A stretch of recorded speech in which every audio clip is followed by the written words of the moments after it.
Sige, kung meron kayong mensahe sa mga taga-Bustos, ano yun? At kung meron kayong mensahe kay Mayor at Vice Mayor, ano din yun? Nahiya ako. Okay lang yan. Um, Siguro po sa bayan po muna ng Bustos, dapat po nagtutulungan tayo. Yung tipong, lalo po yun sa mga basura po kasi yung madalas po yan eh. Nag-away-away ng mga kapitbahay. Kailangan po talaga ma cargo po kasi talaga natin yung sa mga basura kasi tulad po niyan dapat may saritain sako Mm. kasi yung mga ibang alaga po kasing hayop, di ba? Kinakalikot po ng aso, mga ganun. Doon po kasi tayo nagkatatalotalo.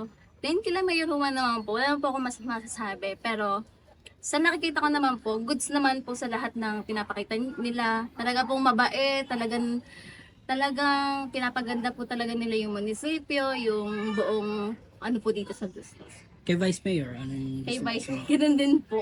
Ganun. Si Vice Mayor, nakita ko din po sa mga live eh. Talagang tumutulong din po talaga. Okay, kung meron Lalo kang po gusto... nung mga, Mhm. yung mga nakaraan pong binaha po, Mhm. nagkabagyo po talaga. Grabe po, talagang sumulong po talaga sila sa para makatulong lang. Ganun. Opo, So ganun talagang... po. Then ipagpatuloy lang po nila para po lalo umasenso yung bayan ng Bustos.